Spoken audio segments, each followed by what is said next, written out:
Hi, Hayden here, and this video is being shot in Crow's Nest Room, and it's at the top of the spiral staircase. So there's a spiral staircase right there.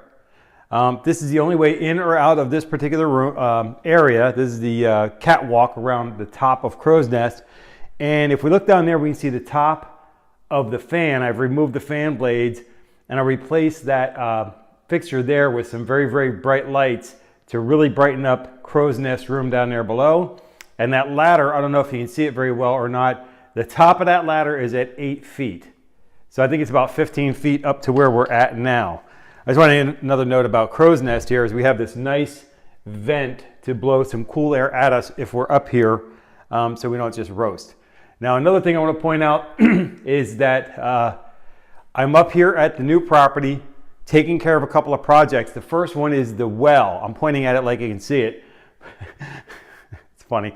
But outside that window and down there on the ground, there is a little building that might show up in a couple of my other videos. It will make an appearance at some point. That is where our private well is. It's about a 5-inch pipe that goes down many, many feet into the ground, and that pumps up water that we use for the house here. Now, that's nice because we don't have to worry about the city and the county or whatever, their treatment of water and stuff like that, and all the pipes that they ship it through.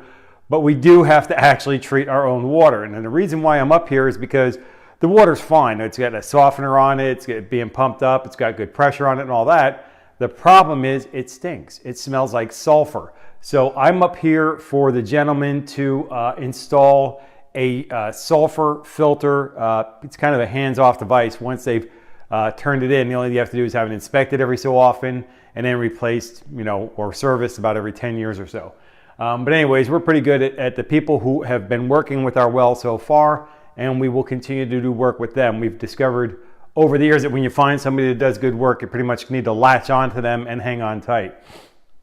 The other thing I want to talk about is because we're doing this imminent move, and yet here I am going back and forth between the house in South Florida and the office and this property up here 4 hours away and about an hour north of Orlando, Florida, is that we're moving, and I want to make a series of videos of what my wife and I have been doing to make this a zero stress, zero aggravation, frustration, nightmare of a move, because we haven't moved anywhere ourselves together, and we've never moved in like 20 years. So either one of us haven't moved in 20 years, and the only thing we've done as far as moving goes is assisting other people in moving, which is more of a nightmare than moving yourself, if you know what I mean. All right, so I've been making that series of videos.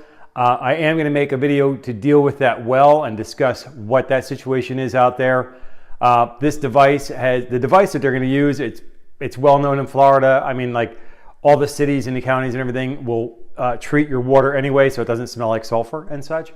But if you have a private well, you have to kind of take care of that stuff yourself. You're on your own, as they say. And the other thing I'm doing up here is I'm going to be taking care of. So I'll make another video about it. But I've just went and picked up a device. I like to say bushwhacker, but when I say bushwhacker, I tend to think of like SUVs or off-wheel vehicles, off-road vehicles, or something to do with the military. But really, all I'm talking about is we've got some high brush, and that needs to be trimmed down. And a traditional weed whacker, I guess, is not going to get the job done because some of these things have stalks on them at this point, and I need a real bushwhacker with a metal blade to kind of slice this stuff down. Kind of like the guys out there, if you have an angle grinder, Matt Ralph Wright, I saw you doing some work in your house with an angle grinder and pajamas. Anyway, so yeah, it's kind of like an angle grinder on a stick, and basically just to go in there and just cut down grass and very small trees and things like that before they become big giant trees. Anyway, so I'll be working, I'm looking out the windows like you can see what I'm looking at. You can see a little bit of greenery out there. It's pretty much reflection of the light off the trees. But there's a lot of brush underneath the trees because I couldn't get the lawnmower in there because the branches hung down too low. I'd whack myself in the head. A ray whacker, anyways. And then the other thing is some of the trees will drop a branch every now and then. Oops, there goes a branch. And that is too big for me to run over with my lawnmower. So I have to pull those sticks out, pile them up somewhere else, and then I can go in with the brush whacker, and then I can go in with the lawnmower. It's a zero-turn lawnmower. It's a really cool thing. I'll have a video about that down the road as well. So that's going to be kind of the update here. What I'm really looking at is We're up here at the house up north. This is Crow's Nest Room, and it's a new angle for us for our video. We're going to be talking about the well, we're talking about moving, and we're going to talk about maintaining property on a larger scale. So with that, that's going to wrap it up until I catch you in the next video. Take care and be well.